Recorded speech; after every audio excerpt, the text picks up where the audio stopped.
Hello, my name is Colleen, Dietetic Technician Registered, and today I'm going to talk about your opportunities in nutrition and dietetics, smart career tips, dietetic internship application tips, and job opportunities. Here's a little story about my internship experiences.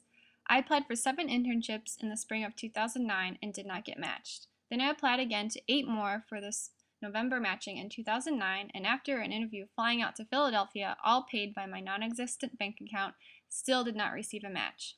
I felt completely defeated and broke. I kept telling myself throughout college that it would be worth it just to get through this impossible physiology test or nutrition test and deal with this professor, and then you'll be done and then things will get easier. During both application processes, I kept telling myself, just take the time to do this, and all your effort will be worth it. But when I did not match the second time, I felt like all my efforts were for nothing. After about a month of loathing and self-pity, I decided that I deserved the best because I worked so hard for my college degree. I started searching the internet for jobs. At that point, I was willing to travel, and that is when I applied for as many jobs as where I fit the qualifications. I was called for a phone interview for the Nutrition Research Assistant position in North Carolina at the Nutrition Research Institute. And after that position, I applied for the AmeriCorps position with the Children's Hunger Alliance for a year of service. And I also took the DTR exam. And then guess what? I finally matched to a dietetic internship this spring after my 3rd time applying. I know how scary it is to apply for dietetic internships. I know how grueling and labor-intensive it can be. And not to mention, the match rate for dietetic internships is lower than 50%. But if you really are passionate about nutrition, do not give up. I'm here to give you some tips I learned along the way and tips that I wish someone would have told me about sooner. Application tip number 1, start early. Your application process starts when you are a freshman. Make a profile on the DICAS website as early as you can. One application can take 40 to 100 hours to complete. I know. Start getting experiences as early as you can. Visit allaccessinternships.com to see all the internships and for additional assistance with applying. Find your interests in nutrition as early as you can so you can build on that with experiences. Experience tip number 1, be willing to travel. Your chances of getting a position obviously increase if you expand your options to outside the state you live in. Leaving Ohio was a little scary for me, but it was exciting. Living in a new state all on my own was a great experience to get me out there and make it on my own. It also gave me a lot of confidence. If you are still in school, you can consider a summer position. If you do not want to commit to a permanent position, consider a temporary job in another state. Experience option number 1, research. Getting research experience in any area of science is very valuable. Science and nutrition is fluid and always changing, and that's what makes it so exciting. You can be hired with just a bachelor's degree as a research assistant. If you are still in school, consider all the research that is being done on your own campus and try getting involved. I know one classmate who was working on research with a professor involving special diets with mice, and she got an internship right out of school. Application tip number 2, which one to choose? It can be a very tough process to narrow down your favorite internships. First, the program's concentration must align with your experiences and career goals. Also consider out-of-state internships and also distance internships, which have more spots open. Experience tip number 2, get your DTR certification. If you can pass the DTR exam, it shows internships you are a great test taker and that you will most likely pass the RD exam because they are very similar. Internships want to know that you'll be able to pass the RD exam because they have a certain goal rate of their graduates to pass the RD exam the first time.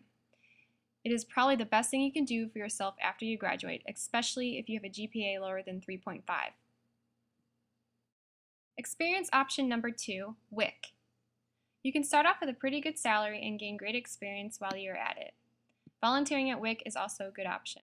Application tip number 3, the letter. The letter is what makes you stand out among your classmates. This letter must be personal, show your strengths, weaknesses, responsibilities, experiences, and professional goals.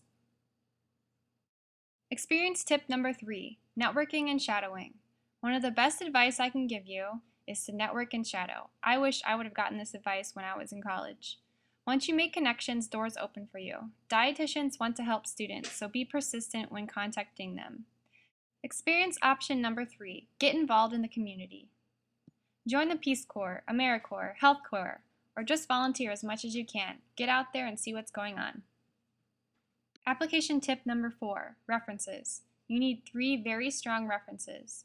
You want to make yourself look awesome, so get as many references with as many titles and degrees as possible. Ask the person if they will write you a positive reference first and make sure that there'll be no mistakes. Experience tip number 4, work your way up. Working as a dietary aide is not a desirable position, but it looks fantastic on your resume and adds great experience. The position can be more desirable if the internship you want is at the same hospital you work as a dietary aide. You will most likely get the internship if you are connected with the dietitians and the director of the internship at the hospital. Experience option number 4, work at a camp. Working at a summer camp is a great way to get experience and have fun and meet new people. Consider a weight loss, diabetic, or other health specialty camps or adventure camp. You can work as a counselor, a fitness instructor, dietary aide, or adventurer. Here are some examples of some summer camps you can work at. Application tip number 5, interviewing. Here are 2 questions that I was asked on a phone interview for dietetic internships. First one, which of the following has the least amount of cholesterol? A, chocolate cake, B, yogurt, C, peanut butter and celery, or D, tuna? If you guessed C, you're right. Next one, which of the following has the most saturated fat? A, chocolate, B, mayo, or C, potato chips? If you guessed A, you're right. First, state the question after they ask you, and then answer the question, and then end by restating the question. For example, you should pick me because blah blah blah, and that is why I think you should pick me. Also, 80% of you should be the talking, and only 20% of them should be asking the questions. Make sure you know ahead of time if they will be asking calculation questions. Have everything prepared if it is a phone interview with questions that you have already answered. Take your time with this interview. Do not rush it. It is your time to make yourself stand out. Experience tip number 5, thank you notes. Want to make yourself stand out? Always send a handwritten thank you note. For people you work for, volunteer for, shadow for, or people that even interview. This shows initiative. I sent a personal handwritten thank you note to all the people that interviewed me for the dietetic internship applications. I also sent a thank you note to the selection committee for my dietetic internship scholarship, and guess what? I got it. Experience option number 5, personal training or fitness instructor. If you're into sports, athletics, fitness, getting your personal training license might not be a bad idea. Application tip number 6, standing out. Here are the top 10 ways you can make yourself stand out. Number 1, show strong leadership. Number 2, show strong academics and experiences. Number 3, show your experiences and how they match with your career goals. Number 4, show your experiences and how they match to the program offerings. So your goals must align with your experiences, must align with the program's concentration. Number 5, show your passion. If you love pediatrics, say, I want to work with pediatrics more than anything else.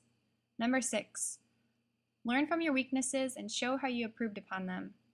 Number 7, show confidence in passing the RD exam.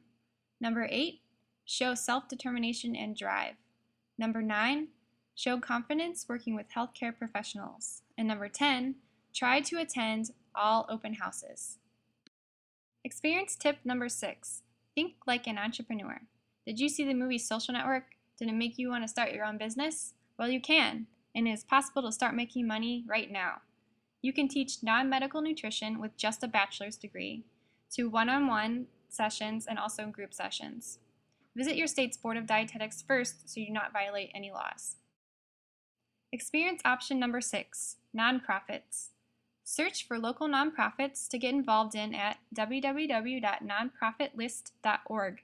You can volunteer or even get paid at a position with a nonprofit organization. Here are some more examples of job opportunities and experiences you can get involved in. I know this is a lot to take in, but please don't be discouraged. If nutrition is truly your passion, then stick with it. All the hard work will pay off. In a couple years, when you are all dietitians, you will be happy you did it. It is hard work, but nothing worth having should be easy. Please visit my website at nutritiontranslator.com to contact me if you have any questions. Good luck!